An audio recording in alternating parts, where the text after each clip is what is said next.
Hrona Viachhah sai tu pezi mebe Jesu Christ amata ichanu Hmeiseihpa mane pitu pembe mo hleithei te mo se atana ta emachu o pacha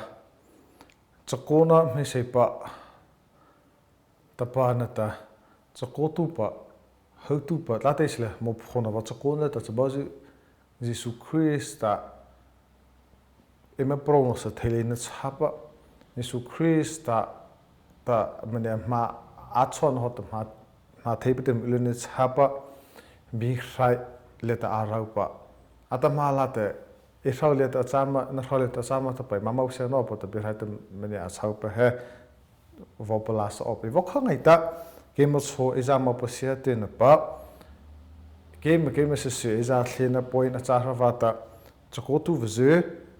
ngachi Chakaona ra leta abepa ona do pata asinga haipazi imama pasia no pata ma pemo ko pa chapai pa na pa achawata emachu o pa zasala akhola leta abepata are atakhiacha ke pachana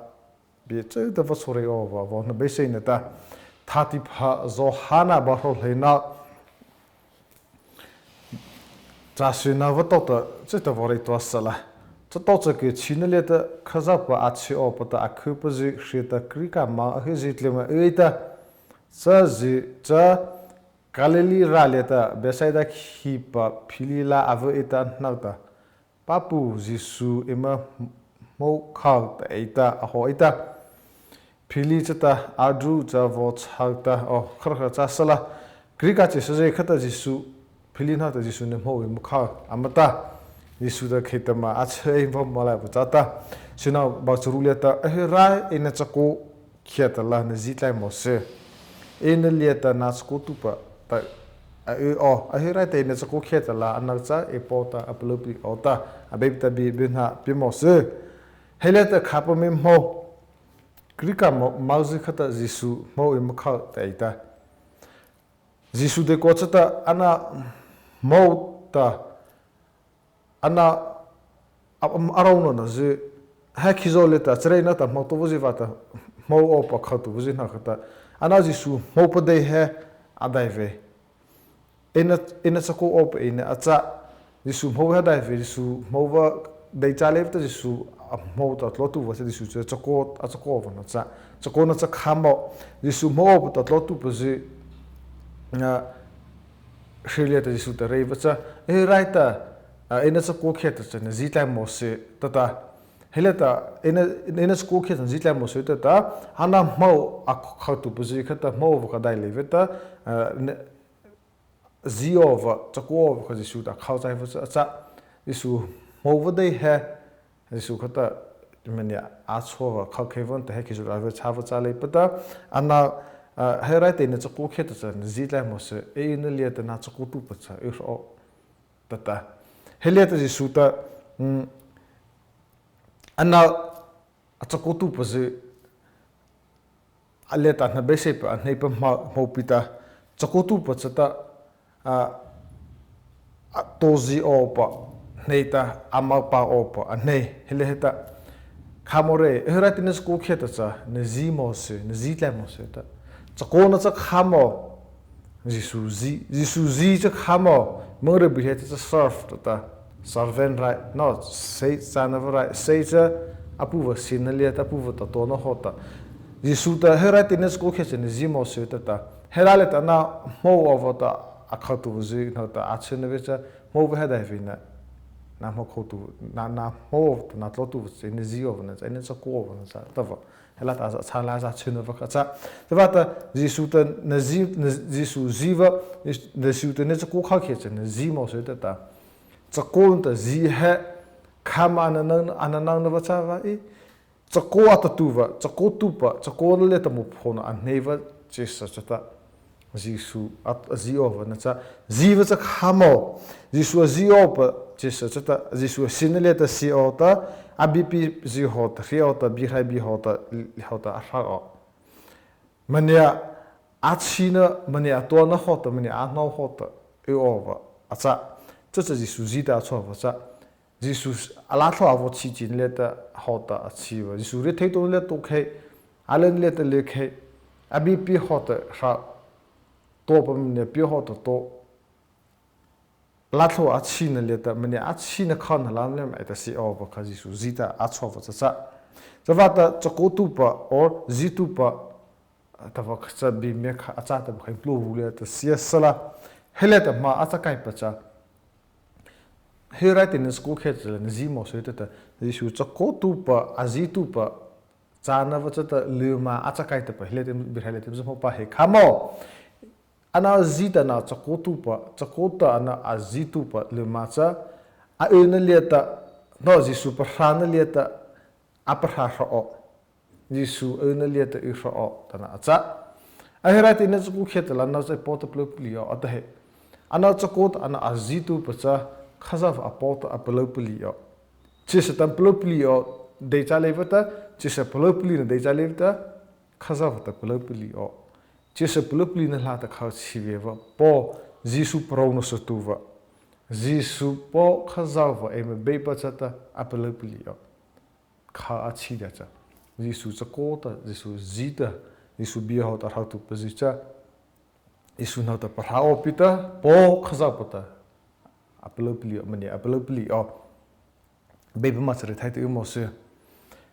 chakotu ba hele to ta khamba achu pe mane chakotu pa nya patu atapa thakhaze imamo pa senova chakotu nya patu atathahata jisu azile pa aithe jisu ha khazem emzinga ve chakotu vatarhatlopita on na pa pu ministry siphlevleta chakona leta mu phona emnhei paji heleta chana emnhei paji he chakona khema atapa imrale emhlungai ta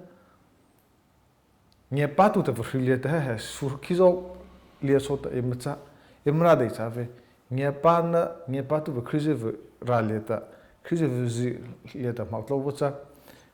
nge ona va siphlevata ji psi philevta ji ministry ke ho ke siphleva ji ta mo phona tawa emnhei paji he chakona khema tapita kha ona na von ta ministry ji tlema a ke ho psi tlema ji siphleva ta mo phona va tawa emnhei va to na va to patlona va to padang na va chakona patlopa hota apachapa lupi chakona hota pachapa lupi me chavela zatampi ana dekala khohovaji to hota khohovaji tota nyepatu phakota pachanapa patlohopata pachanapa kha heleta ji suta neskokheta nazimo se ta pakam chehete chehete mo phona patlona pa tava to patlona pa he chakona me khatla cha ta ko su ta chakona meni a nova di kol za save jisu zina jisu ina chako kheta che na jimo se ta zi ta vacha jisu hobie hota hele ta jisu ta to meni ta pa razi op meni a chapa e da meni a chapa meni a to na meni a no pa hota rauna vacha zina cha imzi cha khe cha na ta pa ova ina nazi tu na chko tu jina ta yo ta khe cha asinle si ta ana tlo chanle mai tem tlo opacha jisu da vara tlo hota vara em tlo la lecha jisu chokotu ji ana zi of ana bi hota raon em cha heleta bokha mo phona ta va on na wo ji tlim khyo ji tlo mo phona em nei ji va to pa da va to pa su na va kha chakona patlo hota pachana va chakuk che hota pachana va kha a dai le beta jisu na tem ilale khaza va ta jisu em ji da bi hota me va ta ni apple puli la leita he chako zinava khaza bi hota mo phone nei ve he sabi te ve he in panha pasia ko over sa pemo cha em panha pasia le va cha khecha to padanava mo phone patlo na rakhale khata chako ko hota pachanava az ethei ta vakha intlo ruleta z isala zbor hleina zohana bor cha sa plicha naletim zare cha khecha Zarsala hatu puzi thakha alupi ta jisu anya pa ita ana de ko cha farisa jivata aphuave e satale pata cha apakhna to ta taupata mu o khaza pa lata rona lata cha chis lata rona na khavet lo ita he cho cô tu lu pi nghe pa tu về Australia ta mặc lâu hay vậy khi cho cô về là society là nghe pa na Australia ta mặc lâu vậy hơi tu bật thắc or na puli ta hơi tu cho cô tu ata posi thắc le ta mặc lâu vậy sa hơi tu bật thắc lu pi da Jesus amang nghe pa Jesus pachuna vata Jesus mau tu va mau hela le ta Jesus amau tu va amarolova atopa achanava panau sieta angia pava Jesus angia patla hatlauta Jesus panak tla hatlauta Jesus zak tla hatlauta pipati tla hatlauta chakona lieta Jesus pala ha nga lepa Jesus bi adwa nga adwa nga lepa Jesus bi to hota mu phanga lepa Jesus vata hleithei mu pho chato to chato nga lepa lupi nge ba chakotu hleithei he ona na pa na ta chaw khan dran da khitlata khaza pa khinara ema chaw kha ema chakona emra ema ona vela em patlo so thele ne va hautu pa atapa chitu pa chakotu pa achena an ona na pa dia chole ta ma tlo hai pa cha hautu pa thaka lupi da jisu cha bange pa ana de ko cha farisa ji vata phove e chatalai pa cha pe khanu ta ta pa ta hela le ta jisu cha nge pa ta roi ta zau ta roi ta mo ta roi ta ana de ko ona na pa le ta pe khan auto ta ta pa ta mi o no ona na pa dia chole ta mo pho na pa ta va papa ta opa ta le opa china vata ona na pa to de thapa opa pilieta chana pa tlima ta hotlima ta tla nele opa china vata chisapa lata rona na pa chislalet alalwa pa mau pha na ha khawya na vata khazap lata rona na chale pa chislata rona na tlua na vata jisu amang ye pa na kha ma zwa hate ta pa helete mo amang ye pa na pa kho nge pa tu cha na jisu ji tu pa ma cha na kho jisu bi ho ta khaza bi ho ta jisu bi pi ho ta zakhale ta zakhara nga kho va e thakhale la khaza amang ye ngana khole am plus trona andu du ko champion khenga na taita amra le khata mo pa bu kho te ve cho pa chi sa emra le tim hlu mai ta pa habit to hat ala jisu da ti le so ta aha ta popo chengi ta he khizole ta sreina chota ma tlopa khapata he khizole ta imene par halan nau chasi chakatlu ma lu a alu ngai ta na vama paseula achu paseula nama kema imama paseno pachasala Jesus engepa izarna ana de ko cha adai tin ta pemon lieta kema ila hale pa chota mo phona ta chana hile pa chota Jesus arona no pa cha khela kemela Allah hale pata kemela no wasi te kemela no pata upa chota ta patria phakovata emato pa ematoma mo phanga wata kem chakama khazapa Jesus Christa em champion king ama chasena apai mo chu chahopa Jesus ange patla hatlota Jesus ma pholo nga lepa Jesus bi hota arai khena suleta ange achok khale on na vde chole ta khaza palata che salata rauna na pa mo phona va chana va khave na vata adana ta nga ria phadanga sina pa khapa ta chithap ta utheli na varale ta ema pa pa heta on na pa nya patu pa zupi heta pathei thele pata chis sinava khauchina pa kemuleta utheli pata thela phapa po o po ta kitla chana pa nele pa pita khapa le dia pu si chata ni o pa phapa kichina phapa pachopana thai khole pata ona ba lupi imena birucha he me khaza za chata pa asya ngai ta khaza pa asos pa Jesus Christa he khizoleta achare nau chota Jesus Christa lata chisapa hela ona pa achena ona le ta mo phona pa chana pa tale o pa chineva ta jisu pa phasai pa chokotu pa lupi me ta pa hele te mo so pa dom hole ta pa chokotu pa e ma chama imama pa sia pa me so ho pa ji chata jisu Christa ta ona pa khachine pa leita nye patu atapita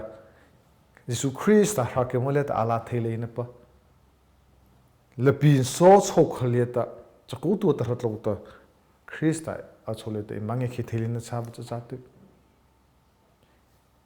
Jisu ta hria ta ina chaku kheta chan zimo setata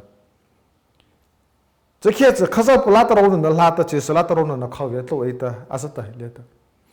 khaza plata ron na tlovi over ta cha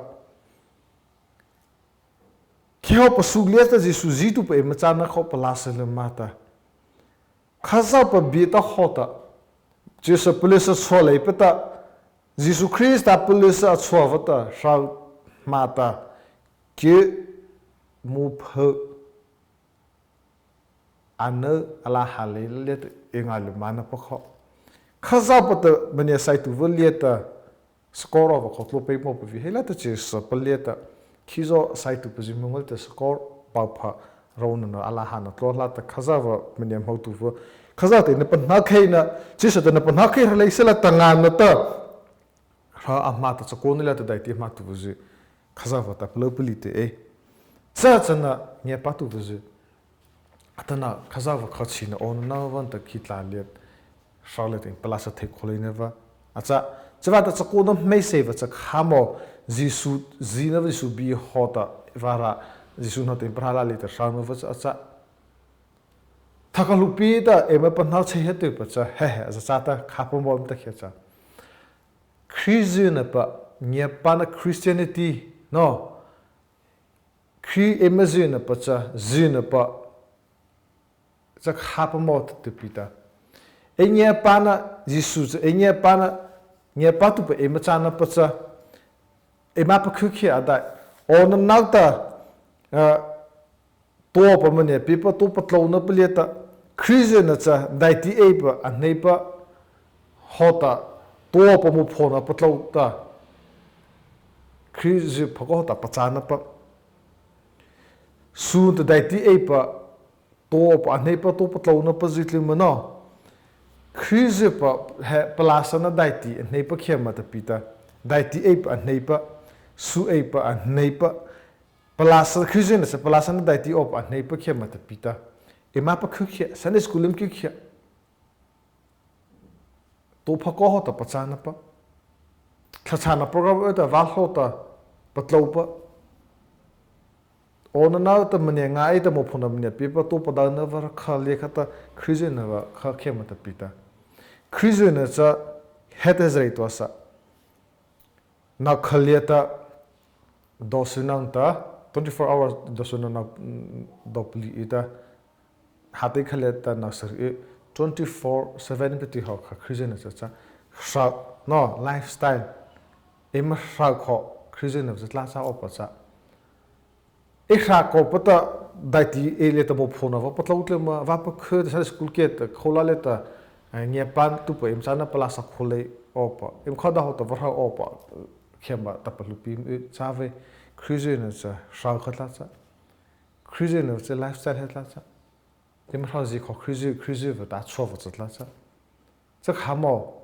Jisu bi hota Jisu ten ko na chko ten ko kheta ji mo se ton na bi ho khata helale ta kheta ma Christian ta chwa va cha no zohana bor hetla ta Jisu ta namak na ma pa chara ri kheta la che ji do te pa chupu ji na ma cha tap chalen cha ama pa na o ta ke apacha of ta mane tu namak na apacha to na vai ji ke pa chala mane ta ke cha to ma ke pa chana va kho ka cha Christian va kho e ha me thau to te mo la le e mo to te thu la le kha e sa le ta Jisu bi ho ta hana va ke apachara ri na va ji kho no ke ma Christian va ji pi ke apacha ta ma ra bu ke va pacha pi ta sa ke e ma apachara ri na va ji ma ra ke pa chana va kho ke pa khasa pa bi ho ta sa na kha Christian sa la sa helale to va mo phone ne va ji va to ta worship service ke tla chara ke program va mata va patlo na ke ma Christian ta pita sa chave kha Christian ta cha kai va ma la cha zvat ikhauhi ikhauzi a lifestyle kha Christian va cha va cha ikhau le khata ikhauzi le khata ke pa cha na uma khaza va ta ke pa cha na ke pa sa ra riula ke pa cha ta ikhau va cha khe cha khazava marhata pa isu ta kin mapchara ri khele pachupa nge patu pa na machata pa am panhau theota cha khrize ve imchana marhata mani panhau no pa chaki pachana ha nei ma khazapa biho te sama ki pachana cha khamo koroni leta ki pachana cha do theita no ki mapchara ki pachana ha nei khe i do theyo ino apha ki pachana hietlena ha nei vana sesio ri thai le po ta marhata to in ri thai e sesio ri thai ti ma to ri la cha khe cha ki pachana ha ki milet uve khrize na range patu pata ha cha kai pakho la lifestyle ko ke milet uve tin aza ip apply le pata ki pacha abno apply le pa apano pa recipe anye le pata u le pata ana phana de pacha le pata pathie le pata e khale pata pathie pata e khale pata malai nala pacha le pata sele ne le ta le pata bimesi pudi ko cha le khete ta ata pasat to le le ta ata anye pat ata na besi ta pasat to pat lo ta kya pachara ri ula ta kya pachara ri kya pachana cha ta mat vore ko kya pachana cha ko ho ta khara ri ula ko ta na ta ta ula ko ta 24/7 ka ta ula ta mani ta Tsa nei nye patupa ipa chupa zi isozi na zitupa na chakutupa na machana pa jisi ta panhau theino pa cha tsa mo ita ipo vara ta pa blopulio tsa na nam khai no pa zi cha tu su ta mne pa chupa cha acha cha va ta crazy na pa chako na hmeiseihpa cha jisu ziva jisu khazi ta kharu va cha cha chako na hmeiseihpa cha hela leta Khevo program le bire tu no voro khevo program le asarta no voro ita thapi palo tu no voro ita duty khevo no voro ita kha va to ta va patlo no kha chakona hmeiseihpa khema ta pita chakona rauta a chakai vala cha chakona hmeiseihpa cha hria den school khela na zimo se enele te I ro ana zida na khazi ho ta rata vara in lo la later rana va kho cha kya pachara riula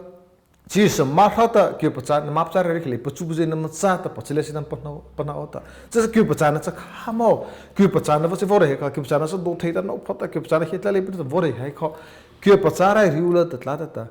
no ado theira ri ula no phana ta hara ri ula are theira ri are thelu mar chare thaisil angele pita la hale ula no nama phana dei chale tu mar phana so pachara ri ula number phijapil apiyele pula chahot ta namra khela no ipa chubuzu na macha ta pa ampa na wata cha khasa disuta kyo pachara dil he ma ta khapa ma baku rom le te minete he amachu se he ke pachat pustre pa pajip ki hotlo ta heze a phekali ne cheka pruka wa kha ta pa ta bibi pa hobo upazi chu ha nam kyo na pacha pa na vaiji kyo na pacha pa cha ta pa ta phli khaitlo ta kyo pacha na cha vaiji pro le pata Tsa vata kyo pachana here pazip kina cha ana nye patu jisu zitu ta pa chakutu tu atatu pacha kyo pachana kyo nye patu ki ma pachara ri o pacha tsa chakut na hmeiseihpa ana bi hota hat ana bi hota khajia mana jisu bi cha khamo nama kyo pachara ri ula mani tlam me ta simple kota adu kyo pachana ta achakai pacha khabo impana over pemo Kyo pachana sa dazu pekina kyo pachatu va kyo pachana ran hei tu va kyo chata aphevi marapro vai anna kyo apchaho va ta keble ta tlosala kyo pachajina ta tlosala ta va marapro na ta hazi over la cha chana marapro nge pale tu va ji chota mine ma ai de su ya mala anala nge patu banala ji su ji tu pa cha ana hota na e kha ta tu pa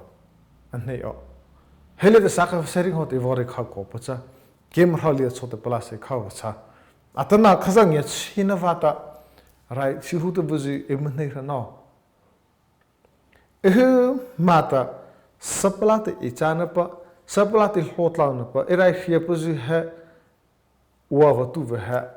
It did upon no manner. Another Charlotte, it did upon if Saka like Hikopa, Eric Hopper. Kasapa, Yepanala Kasava, Yepatupa. Jisu sots papa athakasa jisu secretary of an jisu secretary line na cha ira here never sulia ji chota if yes sir zikhle chota na pa na ta isha nào chú tiêu gì nó số tại sao từ nó hầu vào chỉ đó nó là nghe bắt tu vào giá trị ta Giêsu này tu vào giá trị ta nó là rai phật con nó rai vào nó chỉ đó nó thay nó vào chỉ đó ta vào gì là ta là nó là vào nó chỉ đó là nó khazao vào ta châu khắp phật vào chấp pita khazao vào talepino so phật vào chấp pita khazao vào nghe bắt tu vào giá trị ta nó sao liệt ta Christa với vào nó chỉ đó ta tu pa ấy tu pe cái mình liệt ta ấy liệt con nó về à cha tu khi rồi là ta em mà cha nó vào em mà thay nó em mà cha officer em cha nó rai phơi này nó vào no officer cha nó em rai khi em nít lo nó vào khi rồi là em hốt nó vào gì mình nè vào tu vào là ta là nghe bắt tu Jesus Christ ta so gì tu em cha nó vào tu em này về hè cái khâu liệt ta ấy liệt nó vào cha sơ hộp vào cho nó tu mà hay là ta rai nó hô nó khép vào vào gì cháu vào tu pa lại chạy tu pa nên này vào khá nào mà nào black hết đi rất là em mong muốn xem nó bớt chả sợ à bây giờ đó sẽ từ bên nào bên mỏ sữa amen là chán sẽ vào này đó sợ bây giờ mà bộ cầm nhập trang ấy thì tu pa Chakaona Hmeiseihpa Chakaona đã gì nữa ta hey ông nó có hứa liệt ta Jesus Christ đã đi liệt mà tàu pa ông nó pa ở channel liệt ta tao pa một phố đàn hay lệ pa đi thật là mấy pa chỉ nên vào ta nam mà chắp là hắc ngà lệ bớt lụp bìm ở tập hậu pita chắc sẽ em ra liệt số tật lâu ngay cho hop cho cố tu pa nghe pa tu pa sai tu pa mấy pa chắc hết sa he right in school khela na gì mau sẽ tập bi hol ta em sao thấy nó pa ta ntlap ta tham ne pa tlo la ke ma so cho ho ta khang le ma o ta na bola sai tu pa na thli tu pa ji na ta i le tu pe thla pa thai cha thi ta vot lo sala ke pa cha rai ri na ta em sao thấy nó pa ta cha sa nam ji na ke le te em sao ji op me khai mo re va acha na thli tu ji na ta ji nei ta bi reila nama plai khitu pa nama vata wa na sa em nei cho thấy nó ta mania bo mo Jesus Christ amo de cha hia amen